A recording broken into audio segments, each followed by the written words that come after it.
Okay, class number 5, Masechet Sanhedrin, page Sadi Aleph, Amud Aleph. We're continuing with the topic of Techiyat HaMetim, but in the context of this topic, we went on a slight tangent. Soon we'll get back to Techiyat HaMetim, but for now, we're going to be entering, likely, the chamber of the palace of Antoninus Pius, who was the emperor of Rome in the days of Rabbeinu HaKadosh. Rabbeinu HaKadosh was the editor of the Mishnah. He compiled the Mishnah together with his court, and he used to have very good relationship with the Emperor of Rome, which was unusual because usually Rome was the sworn enemy of the Jewish people.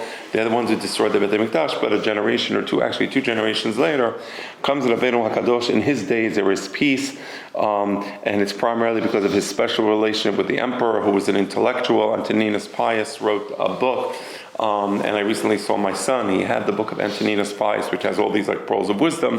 And here we see in the Gemara that there's discussions between him and Rabbeinu HaKadosh. So we're going to be doing, I think, 2 or 3 discussions between Rabbeinu HaKadosh and Antoninus Pius. And we're going to see the humility of the Hachamim. I love the humility of the Hachamim.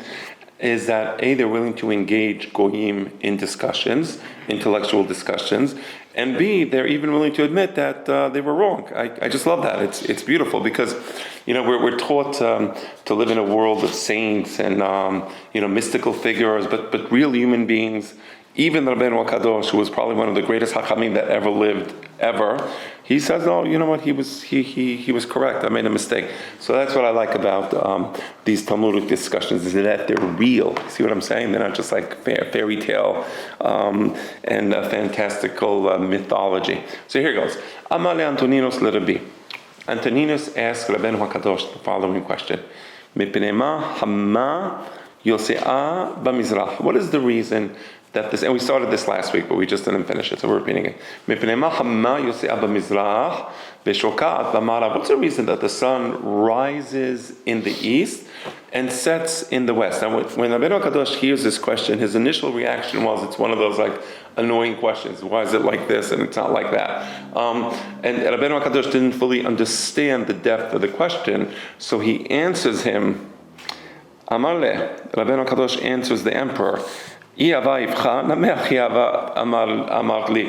it was the other way around, that the sun would have risen in the west and set in the east, you probably would ask me, why does it rise in the west and set in the east? There are some things in the world that are just, God created certain aspects of the world. There's right, there's left, there's up, there's down. Maybe there could have been a 4th dimension, maybe there could have been a 5th dimension. Why did he do 3 dimensions and not 4 dimensions? Well, if he would have done 4 dimensions, he would have asked, why did he do 4 dimensions and not 3 dimensions? So those types of questions, Rabbeinu HaKadosh is not interested, doesn't find those questions to be intellectually stimulating, and he basically criticizes Antoninus Pius for asking that type of question, right? Amaleh. Antoninus answers Rabbeinu HaKadosh, you misunderstood me. Hachi ka'amin alach. Here's what the intention of my question was. What's the reason? Is there some meaning to the reason that God chose the west for sunset? Is there some significance to the west? What is that about? So Harambam in the Moreh Nebuchim, Harambam in the guide, he compiles, part of the guide is a discussion of the, let's call it the esoteric or the secrets of the Torah, what you would refer today as Kabbalah, the Kabbalah portion. So Harambam brings a lot of Kabbalah, but he doesn't refer to it as Kabbalah. He calls it the Sodot HaTorah, the secrets of the Torah. And one of the things that he discusses is that the Shekhinah, the presence of God, can be discerned in the west. That's what he says. Now, if you enter the Beit HaMikdash, so you know where the Kotel is. So the Kotel is the western, it's called the Western Wall. So it's actually in back of the back wall of the Beit HaMikdash, meaning if the Beit HaMikdash was built, if you pass the Kotel, you jumped over the Kotel, you would get to the back wall of the Beit HaMikdash. That wasn't the entrance to the Beit HaMikdash. So the entrance to the Beit HaMikdash was the other way, meaning you would go all the way, you would start eastward, right? And then you would enter the Beit HaMikdash from the east, and then you would be facing the west. And the Holy of Holies was on the west, right? So this is related to the idea that the Shekhinah is in the west. So when you're in the Beit HaMikdash and you're facing the Kodesh HaKodashim, nobody can enter the Kodesh HaKodashim except for the Kohen Gadol on Yom Kippur. One day a year he can enter. everybody else is like outside, but the point is you're facing the west, and therefore the Shekhinah is in the west. So there's something about the west that Rambam says the Shekhinah is there. I think you had a question that you wanted to ask me last week, or you posted it on the YouTube channel, a question about this, or am I mistaken? No, not a question, just a thought. A thought. Okay, what was it? Did I address the thought, or go ahead? No, I mean, I want to hear. Okay, yeah. So Harambam says the Shekhinah is in the west. Now let me explain to you. So because the Shekhinah is in the west, now when you see the stars, the sun, the moon, everything moves from the east, right? Things rise in the east, and then they go across the sky, and then they set in the west. So Rabbeinu HaKadosh says the reason for this is kedei liten shalom lakoneh. It's because the Shekhinah is in the west, so when you see all the celestial objects, all the astronomical objects, they go towards the west and then they go down. So imagine it's like a person bowing down before God. So the same way when we're in the Beit HaMikdash, we bow down before God. So it's almost like the sun is bowing down before God. The moon bows down before God. You understand the idea? So he says the reason the sunset is in the west, and it shows that Antoninus Pius was very intelligent, right? He understood this, is that the Shekhinah is in the west, and that's why the sunset is in the west, as if although the sun is bowing down before God. Now, part of this is also, that when you enter the Beit HaMikdash, part of this is, so all the nations of the world, in all the pagan religions, the sun is a god, right? So people would always pray towards the sun, meaning they would be facing the east. As the sun is rising, people would be facing the east out of homage to the sun, right? Now, in the Beit HaMikdash, we would enter the Beit HaMikdash in the morning for praying. We would immediately give our back towards the sun, and we would face the west, meaning we would be showing that the sun has no significance. It's not a god, right? If it was a god, or if it had some significance, we wouldn't be giving them the back. But there is only one God. There is only one Creator. So that's part of the Shekhinah. Shalom Aleichem. You came back from Washington, D.C.? No. You didn't make it? Okay. Yeah, my bus was canceled. Yeah, but I know, a lot of buses were canceled. Crazy, huh? Okay, we live, listen guys, we live, I don't want to say anything, but it looks like there's a lot of anti-Semitism here. I would say the first thought would be fight back, sue these people, make them go bankrupt. But the second thought would be, maybe we have to plan for the Mashiach. I don't know. Maybe there's going to be Chivus Kaluyot. I don't even know. I'm sorry. That's stuck on planes. I know, because they couldn't ride. They were on the tarmac. After they landed, there was the buses that were supposed to pick them up from the tarmac just didn't show up intentionally. Okay, let's get back to the thing. So now, right? Yeah, it's crazy.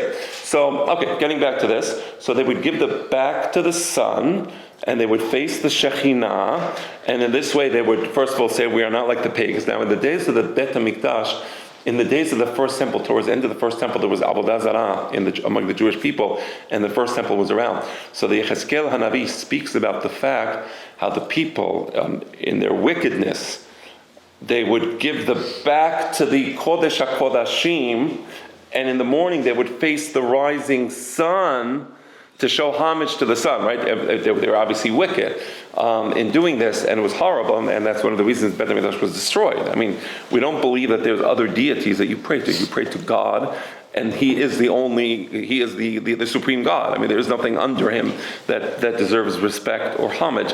But now, whether you know that one of the reasons, and I know it's become a fashion, like fashionable to do this. When I was growing up and maybe Jeffrey, you remember, when we were growing up, in Lecha Dodi, nobody turned their back. No. Nobody. Everybody faced the Adonai Kodesh. Now it became like a fashion trend, everybody likes turning the back, as if although, our grandparents from Halab, from Damascus, from there, they didn't know the religion, so now we've discovered religion.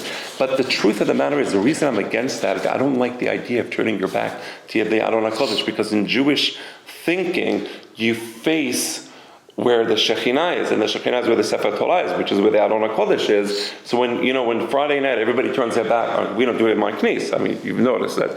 Do they do it in Bet Torah? They stopped doing it. They actually stopped? Yeah. Who stopped it? I think there's a lot of changes that were made. So unbelievable. There's a handful that still do it, but majority doesn't. They stopped it. That's beautiful. It's funny, I wrote an article about this in Hakira, the Brooklyn Journal, Hakira, about 7 years ago, where I went vociferously against it, and maybe people read, I don't know, but back then everybody was doing it, and finally I spoke to Joey Mozeri. You know Joey Mozeri from Doc's Pharmacy? Yeah. We're very close. So I tell him I'm going to write an article. He was like very excited. He actually gave me some sources, and I mentioned him in the article because he gave me some very good sources. And back then it was like everybody was doing it. It was like if people weren't doing it, they were like frowned down upon. And I remember I used to pray in the synagogue in Israel, and I refused to do it. And I went to the rabbi. I said, "Did your parents turn the back to the Echad?" He says, "No." I said, "Why are you doing it?" He says, "Look, everybody does it in Israel." And then they, so I said, "Okay, but it's either wrong or it's right." Meaning, just because everybody's doing something doesn't mean I should do it. I should rather evaluate with my mind, is this the correct thing to do? So the reason I was against it is because of that verse in Yechezkel where the people would turn their back to the Shekhinah, in this case the Beit HaMikdash, and they would face the rising sun. So I thought this is too similar in my mind, and I didn't like the idea of turning the back to the Aron HaKodesh, and I know there was all these back and forth. I'm happy to hear that in Bet Torah at least they're following the original practice. So that's the idea of the Shekhinah being in the west. Okay, so the Shekhinah in the west, because the Beit HaMikdash, the entrance to the Beit HaMikdash was in the west. Now, we are here in New York. So for us, the Shekhinah is always going to be facing Israel. If you're, for example, in the North Pole, the Shekhinah would be facing south. If you're in the south of Eretz Israel, the Shekhinah would be facing north. But the Shekhinah starts in the west, right? So when you're located on the planet, there's different locations. It's a globe, and Israel is a location from where everything is measured. So in Israel, you're going to be facing the west, and that's where the presence of the Shekhinah is. But once you leave Israel, you're always going to face Eretz Israel, and that's why we always put the Aron HaKodesh facing Israel. That's the correct practice. So the Sefer Torah is facing where Israel is, and like that, you always have your prayer towards the Sefer Torah. You're not praying to the Sefer Torah. You're praying to the God who gave us the Sefer Torah. Of course, you understand that. Okay. Let's continue.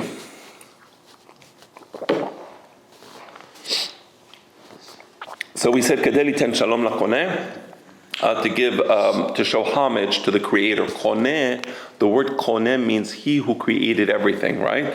We say in the Amidah, "Elohei Avraham Yitzchak v'Yaakov ha'el gadol ha'gibor v'norah el elyon gomer chazin koneh hakol." What does koneh hakol mean? Created all. He created everything. He shaped everything, right?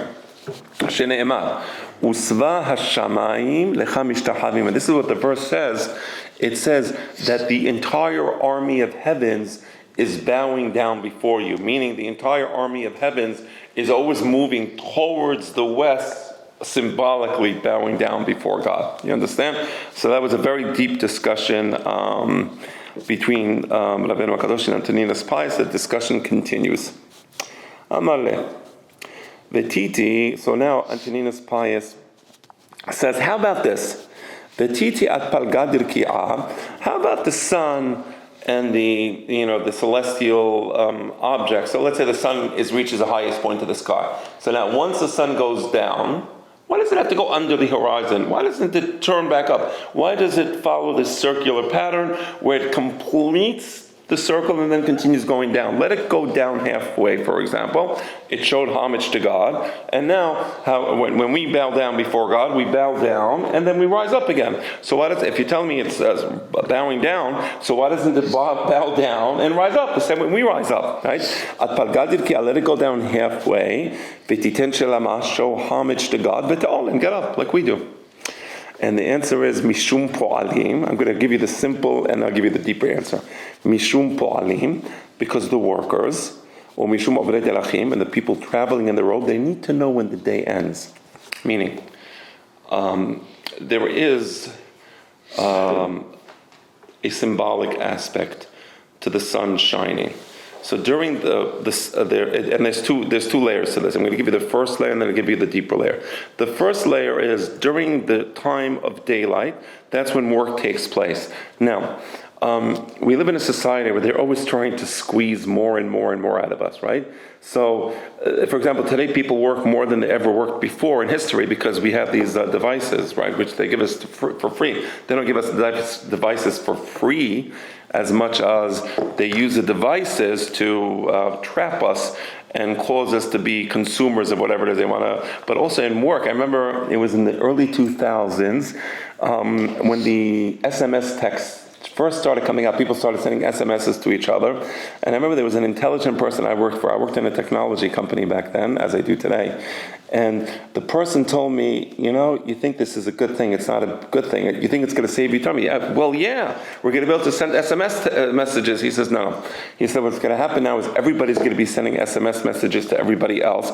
And everybody's going to be busy answering and reading all the SMS messages. He was so true. So today we have much back, like 20 years ago, you go to work, you come home, let's say whatever, I don't know, 6 o'clock, you come home, that's it, it's over, 6 o'clock, you're done, like you're home, like they that's it.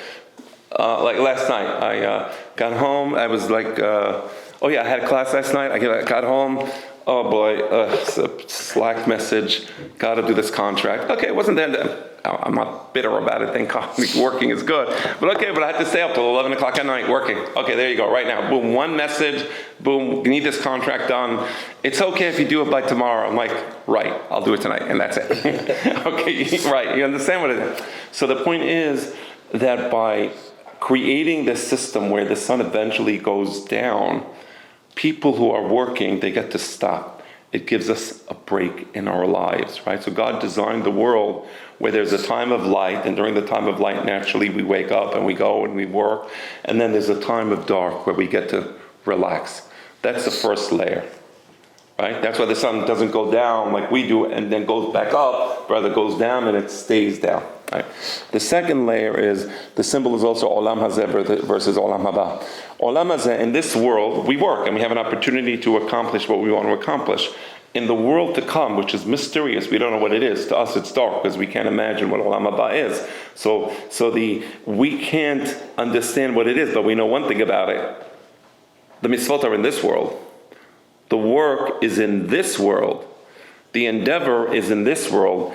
Olam Haba, whatever you did, right? You're not going to put on tefillin in Olam Haba and get reward for putting on tefillin in Olam Haba. If you put on tefillin in this world, good for you. You did what you're supposed to do. You don't have another chance. Meaning, so the symbol of the sun setting means eventually our lives on this world, they end, and we have to do whatever we can do while the sun is still up in the sky, meaning while we still can see and breathe and experience the world. So that's the meaning. And then you end up where the Shekhinah is, because in Olam Haba, that's where you finally reach the Shekhinah, right? All right. Another question. So there was another discussion that took place, completely unrelated to the first discussion. Amar le Antoninos le Rabbi. Discussion number 2. Now, brother, you have the place? Jack, you have the place? Yeah? Here, let me help you. Sorry, I'm just going to help you out here. Amar le Antoninos le Rabbi. This should be, no, Mashat Yesira, yeah, okay. Amar le Antoninos le Rabbi. Here it is. Yeah, I'll show you also.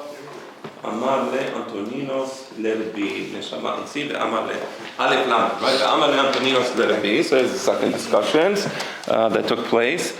Neshamam ematay nitina be'alam. There's no abortion, pro-abortion, anti-abortion, but it's related to that. He says as follows: at what point does the soul enter the fetus? Interesting question. There's 2 possibilities. One possibility is Mish'at Pekida, at the moment of conception, meaning at the moment that the sperm enters the egg. Let's say that's called Sha'at Pekida, right? Or Mish'at Yesira, or is it 40 days later when you have the first trace of an embryo, I guess, right? At what point in time is it? Is it at the moment of conception, or is it at the moment of embryonic creation, right?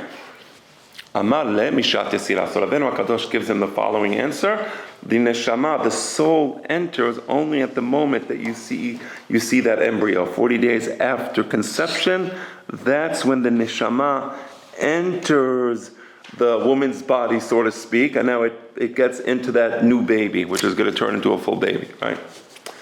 Amar le. Antoninos pushes back.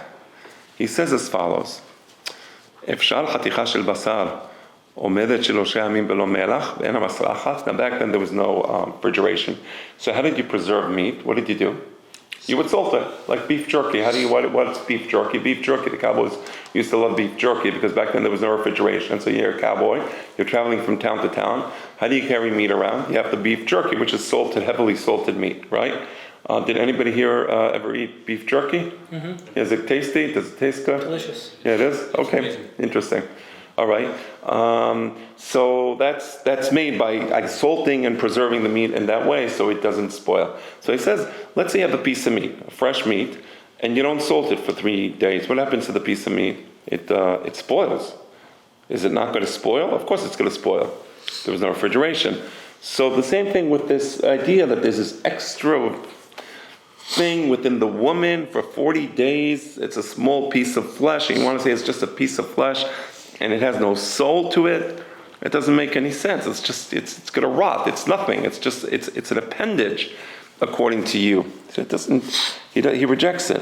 He says Ela mishat pekida. He says the correct thing. Antoninus Pius is speaking with Rabbeinu HaKadosh. It's from the moment of conception, not from the moment of embryonic creation. That's what he says. The emperor rejects the rabbi. Amar Rabbi. Rabbi says, you know what? I learned this from Antoninus. He was right. And I was thinking about it, and I realized there's a pasuk that confirms what he said. Umikra, there's a pasuk in the Tanakh, Messiah, that supports his thesis. Let me see if I can find the pasuk here. Give me a moment. I like to read it. Here it is. No.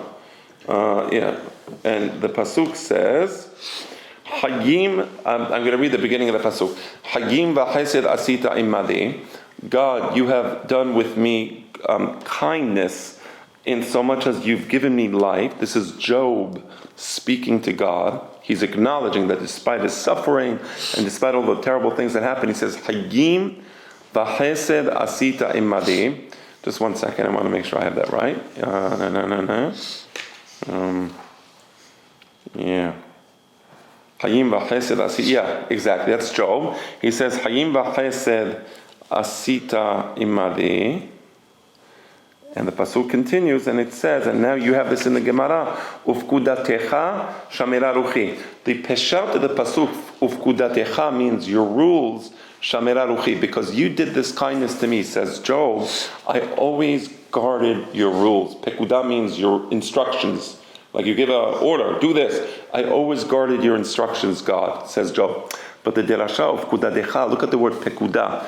Pekuda is like the word pekida. Pekida means conception. So the derasha is of kudadecha, shamira ruchi means from the moment of the pekuda, from the moment of conception, immediately shamira ruchi, there was a spirit within me. Meaning God, the Job is saying, you've given me life, and for this I'm thankful. And my spirit was within me from the moment that there was pekuda. Pekuda meaning conception. So from here we see that Antoninus Pius was right, and that's an interesting philosophical discussion without getting into the question of abortion, not abortion.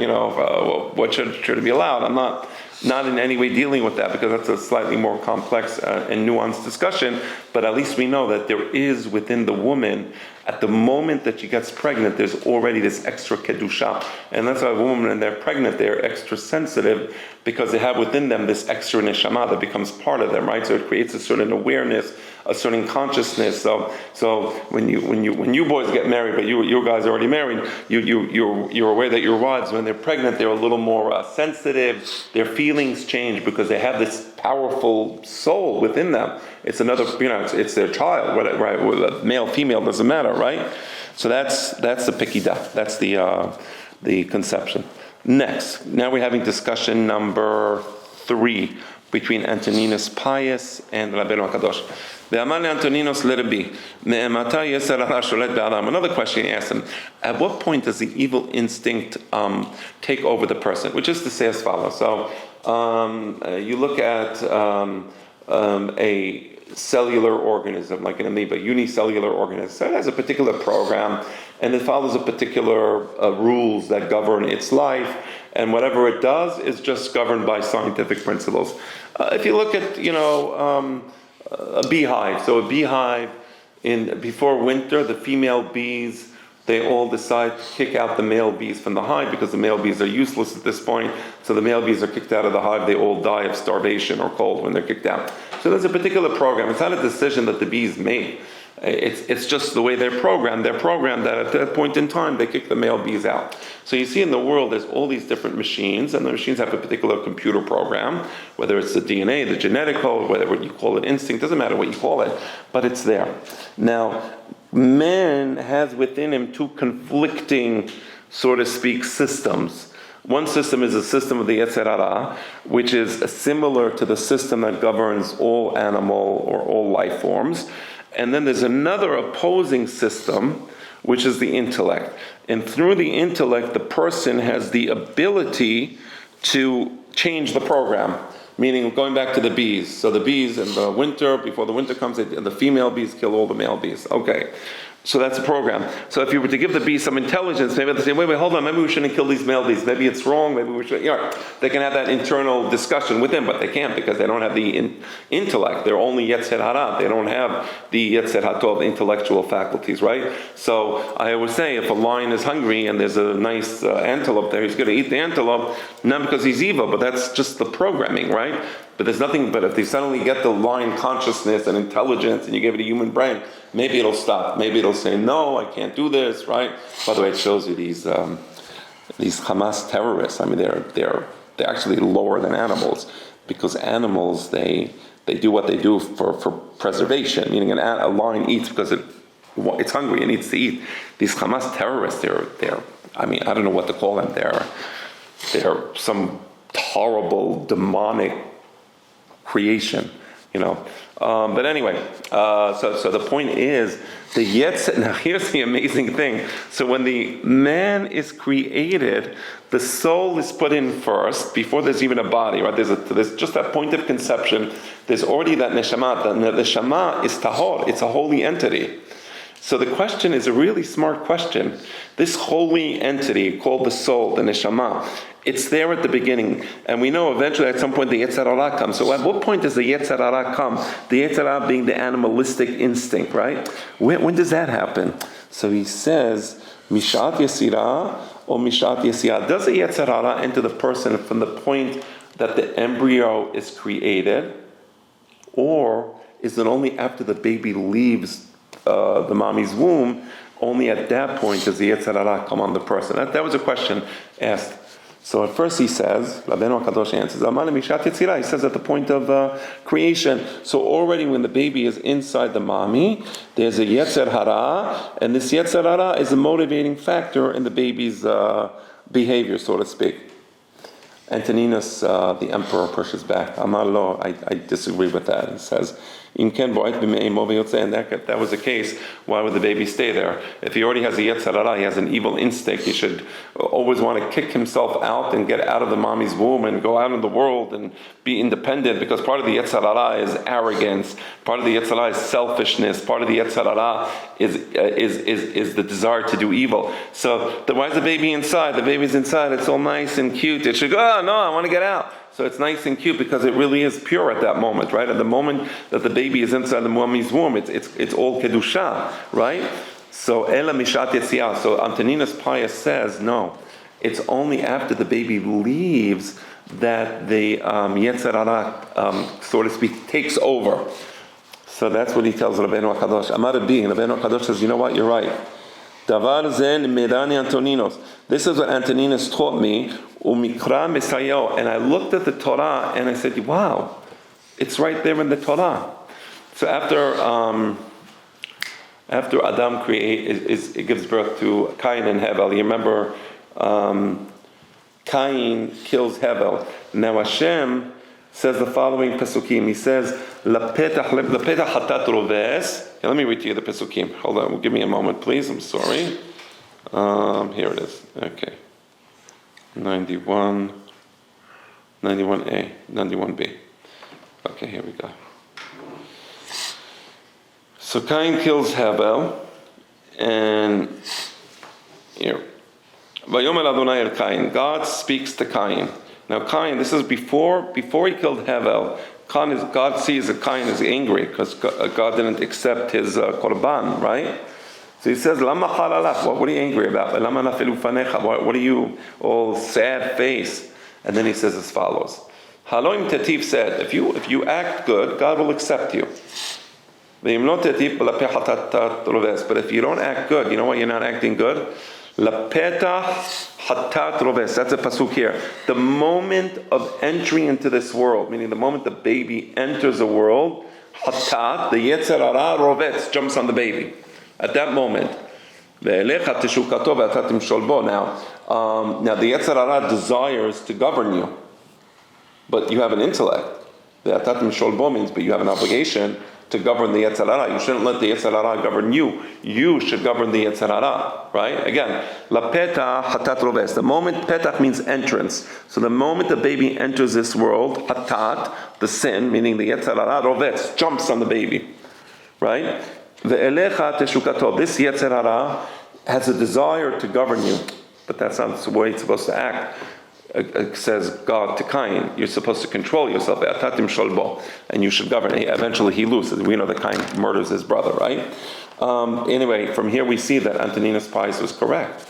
The yetzer hara jumps on the baby or takes over after the baby leaves, right after the baby leaves, not before, right? Okay, so that's it. Those are the discussions.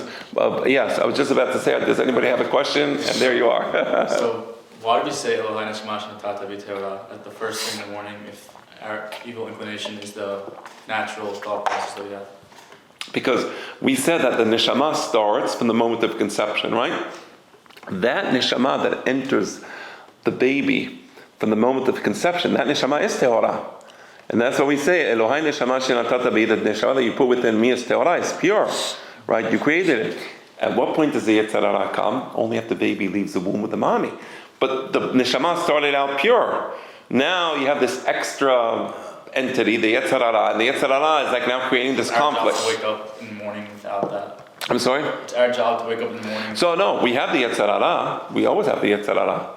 It's our job to follow the neshama tehorah and to have the neshama tehorah, like God tells Cain, the atatim sholbo. You have a neshama tehorah, so you can overcome your animalistic instincts. That's where the Torah. Why do we have all the mitzvot in the Torah? The Torah says wake up early in the morning and you should pray. No, I want to sleep. I'm tired, but wake up. Use your mind. Wake up. It says put on tefillin. Remember God. Think about God. You can't think about whatever you want to think about. You have a holy mind. So you have the ability. You can't eat whatever you want to eat, right? You can't do whatever you want to do. So the idea of the Torah is to tell us to tame the yetzer hara. So we use the neshama tehorah, which is our intellectual faculties, to overcome the yetzer hara. So there's a conflict. So we say, Elohai neshama shenatata bi. I acknowledge that the neshama you gave me is pure. If I do a mistake, it's not because of you, God. You gave me a pure neshama. If I do something wrong, it's because of me. I gave in to the yetzer hara, and I shouldn't have done that. Yes, young man. Yeah, so now you answered the question. I did? Okay. Thank you. Okay. Any other questions? Yeah? Okay. So now we're going to go back to... one second. Now we're going to go back to what is the world going to be like in the days of the Mashiach. And there's three stages. The one stage is the stage we're in now.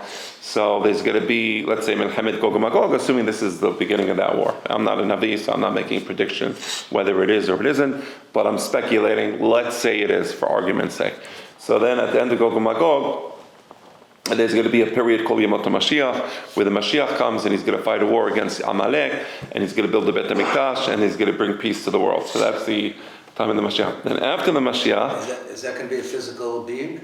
Yes, yeah. The Mashiach is going to be a physical being, he's going to be a king, he's going to be a warrior, he's going to be a great warrior that will, bring up the crown of the Jewish people, and we're going to be able to defend ourselves against all our enemies, and nobody's going to tell us, boo. They're not going to tell us what to do, what not to do.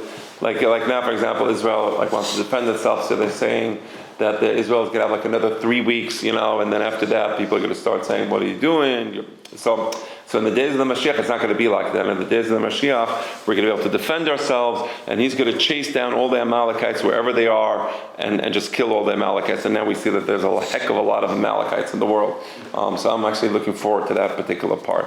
So that's Yemot HaMashiach. So Yemot HaMashiach is going to bring peace and happiness to the world, prosperity to the world. Then there's going to be the days of Techiyat HaMetim. So the days of Techiyat HaMetim is sometimes referred to as Olam Haba. So when we see Olam Haba here, we're not talking about the world to come, which is where the soul, which is purely spiritual.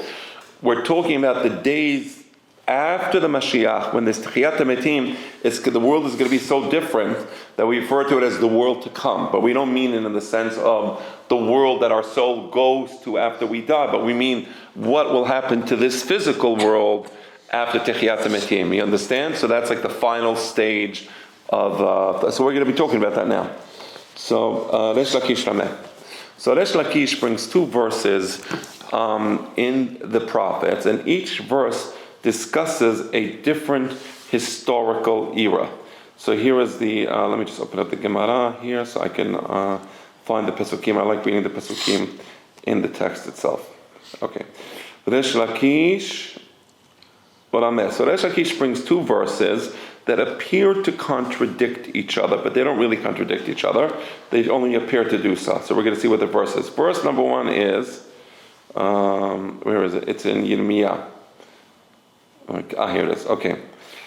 Verse number one is, Bam Iver Ufeseah. Let me read to you the full verse.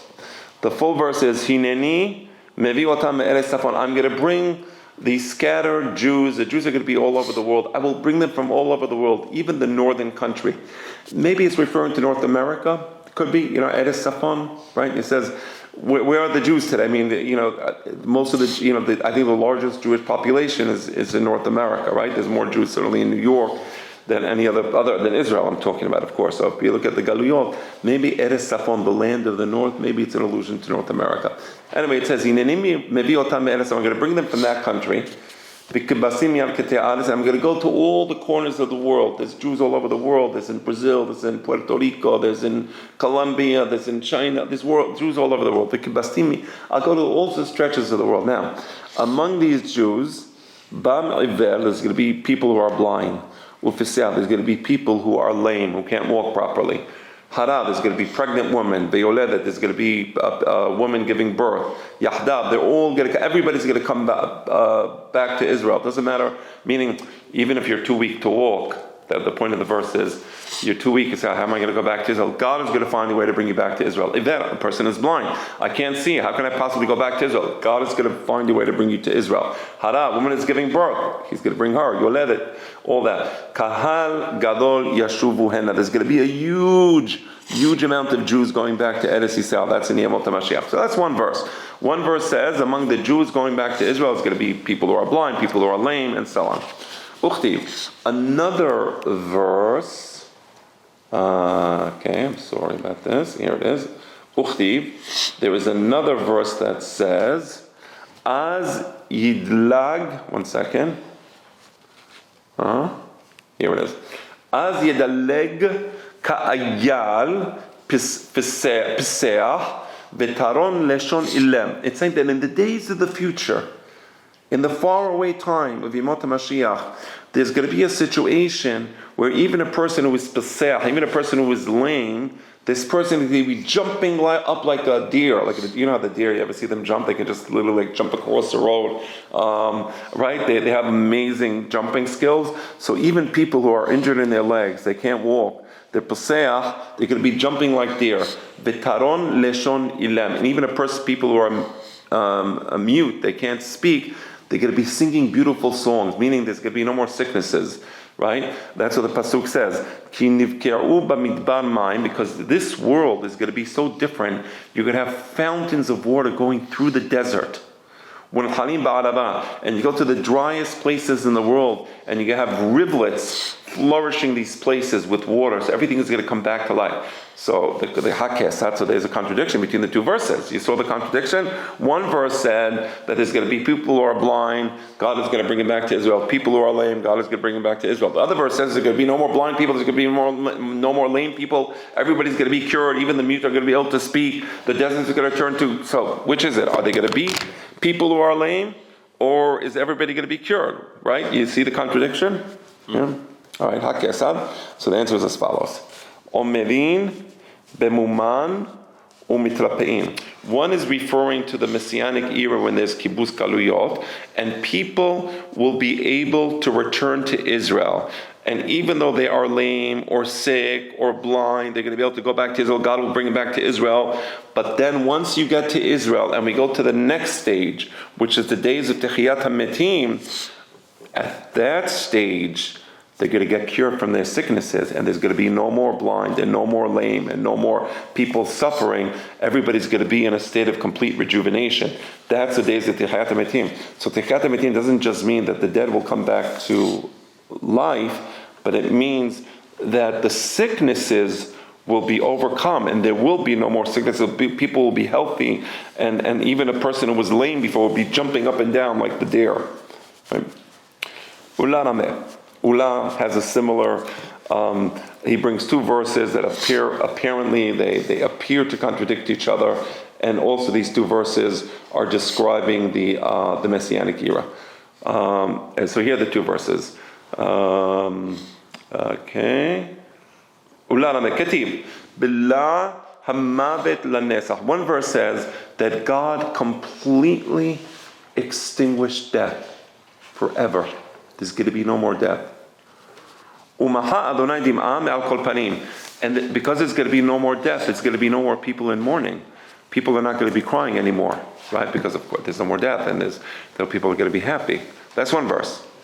Another verse says, Uchtiv ki hanar ben me'ah shana yamut lo yeh misham od ul yamim. Let me just read the pasuk again. I'm going to read that same pasuk again. It says, Ki hana'ar, a child, then me'ah shana yamut. If a person dies at the age of 100, they're going to say, oh my gosh, this guy was young. How could he have died at such a young age?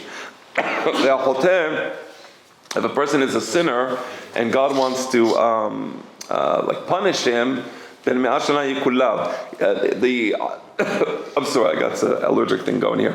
And if a person makes an avon and he dies at a young, God said, I'm going to curse this person. He's going to die at the age of 100. It's going to be like, a curse. So the two verses are contradictory. Because one pasuk says people will live very long lives. It's just that, their lives will be like in the days of Adam when everybody lived to 100. So if a person, to 1,000. Give me some water, please. Yeah. Right. One pasuk says, the first pasuk says, Bila mavet lanesa. There's going to be no more death. The second pasuk says, people are going to live very long lives. But they'll die. They'll die, right? So which is it? So he says, Lakashya.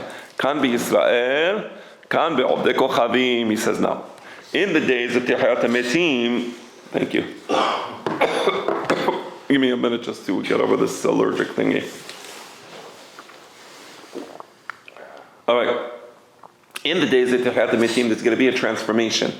The Jewish people will come back from the dead. They'll come back to life. And there'll be no more death among the Jewish people. So when the pasuk says, Billah hamavet lanesach, it's referring to the Jews. Aval kan be'obdei kochavim. The pasuk says that people are going to die at very, very old ages. And if a person dies at the age of 100, you're going to say, oh my gosh, what happened? How could he have died so young? That's talking about the Goyim. So there's going to be a transformation in the world. The Jews will live forever. The Goyim, they'll live very, very long lives, like in the days of Adam HaRishon. Right?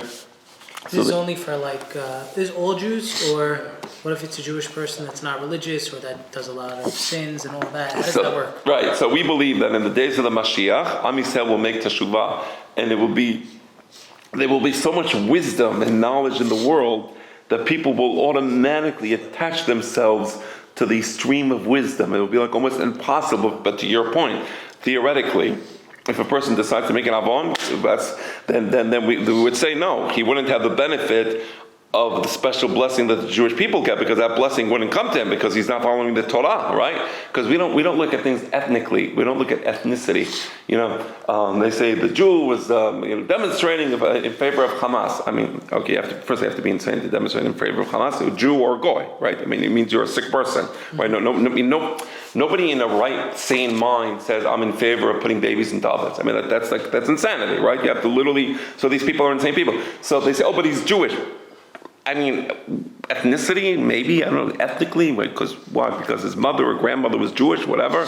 We don't judge it like that. We look at the person's actions. He's got to go. Right. Yes.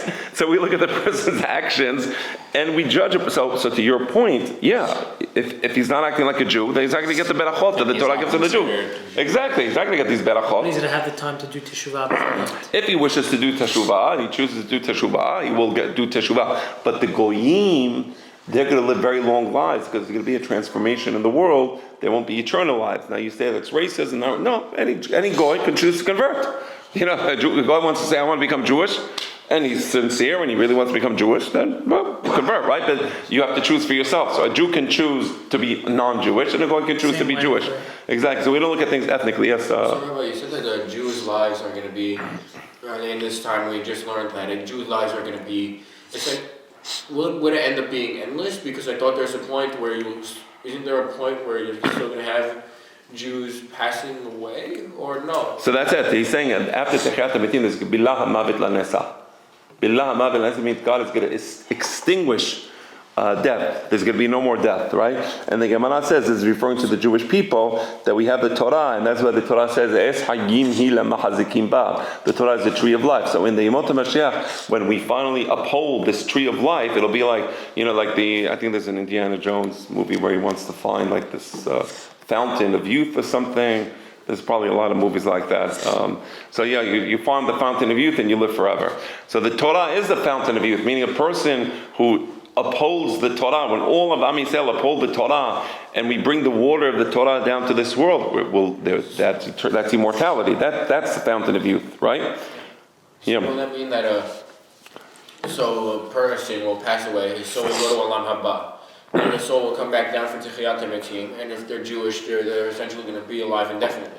Yeah, correct. So how will people go to Olam Haba? It won't be like his death, because we know that there's 10 people that they went straight to Olam Haba without dying, right? Yep. So for example, Rabbi Yoshua ben Levi, Eliyahu Hanabi, Binyamin ben Yaakov, right? So not everybody went to Olam Haba through the pain of death. Some people just went to Olam Haba naturally, like you walk from here, you walk to your house, right? So the neshama just leaves naturally, and it's not mavet anymore, right? Okay. So then, when we have Techiyat HaMetim, will there still be another concept of Olam Haba? Yes, meaning because our existence here, even when it's great and wonderful and there's no sicknesses, but our existence here is still a physical existence, right? So there will come a point in time where we sort of maximize the mitzvot we can do and maximize our potential as human beings, and then we'll be ready to go to Olam Haba as a natural consequence of having gone higher and higher, and now we're right there, and we just want to walk up the ladder and just go straight into Olam Haba, right? So to speak. But it's going to be a natural process, similar to like a child who is in nursery, then he goes to kindergarten, then he goes to first grade, then he goes to elementary school. It's just a natural, it's not a traumatic experience, right? Okay. All right, so continuing now. So the Gemara asks a question about the Goyim. He says, well, you said the Goyim are going to get to have this fantastic experience living to 1,000 years old. I'm sorry. Okay, all right.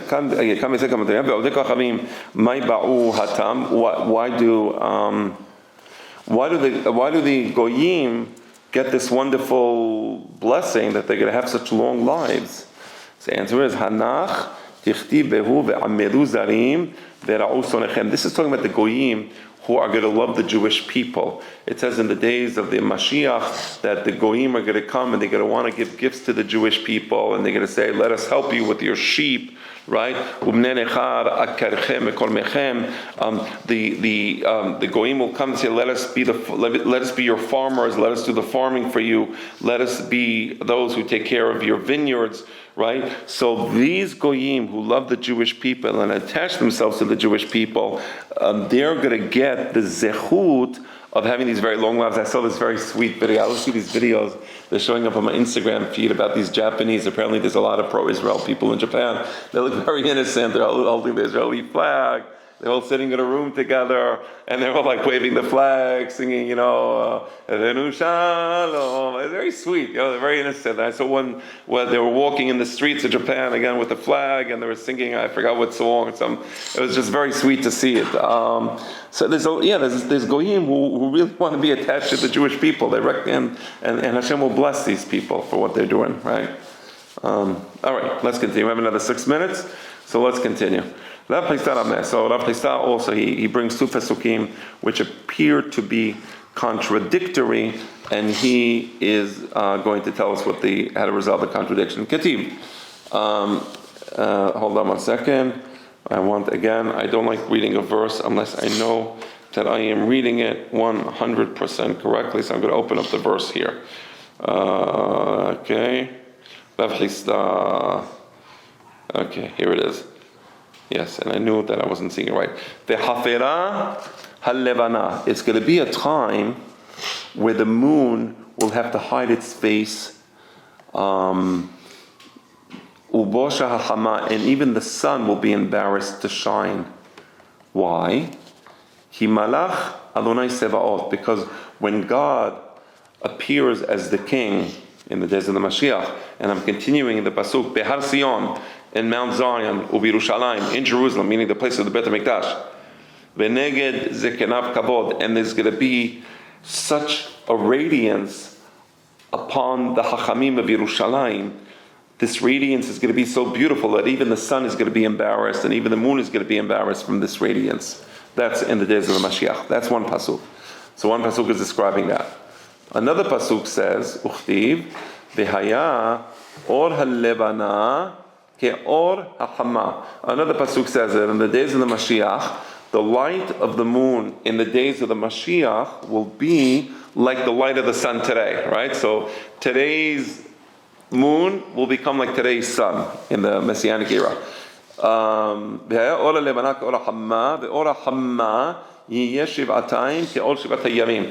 the light of the sun will shine more brightly than 7 times the 7 days of the week. So it'll be like 49 times more brightness, which is a allegory, a metaphor rather, for saying that there's going to be so much joy and happiness and an abundance of beautiful light in the world, right? Today, the whole world is just darkness. I mean, we're in a world of just utter darkness, right?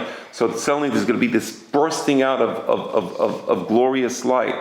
But the point is, you just said a moment ago, in the previous pasuk, you said that the moon is going to be embarrassed and it's going to cover itself. And here we see no. We see that the sun will be embarrassed and cover itself. And here we see no, that the light of the moon and the light of the sun will be unbelievable. So which verse is correct? La kashya. Kan yemot HaMashiach, kan le'olam haba. So there's no contradiction. One is talking about Yemot HaMashiach. One is talking about the days after the Mashiach when there's Techiyat HaMetim and there's going to be this unbelievable transformation. So in the days of the Mashiach, the sun is going to be shining so brightly, it's going to be unbelievable, and the moon is going to be shining gorgeous, and there's going to be an abundance of happiness. But then after Techiyat HaMetim, there's going to be this transformation. The Tzaddikim in Jerusalem will have this special radiance upon them, and this radiance will be so splendorous that it's almost like the sun will be embarrassed from that special light coming from the Tzaddikim. So that's an extra level of development, right? It's Techiyat HaMetim, right? Right. Continuing. All right, so let's actually stop here, because now we're going to get to a slightly different perspective. But until now, it's interesting. We're learning about Techiyat HaMetim, Yemot HaMashiach, right? It's kind of timely that we're studying this, because we're in this weird historical era where it's kind of feeling like it's more relevant. So for what it's worth, yes. I have a question. Please. Is there a time period between the time of Mashiach and Techiyat HaMetim? So we don't know. Harambam says, we know it's going to be an extra level of development, but how many years between the point where the Beit HaMikdash is built and we destroy Amalek and the Jewish people, there's going to be prosperity in Israel and the rest of the world?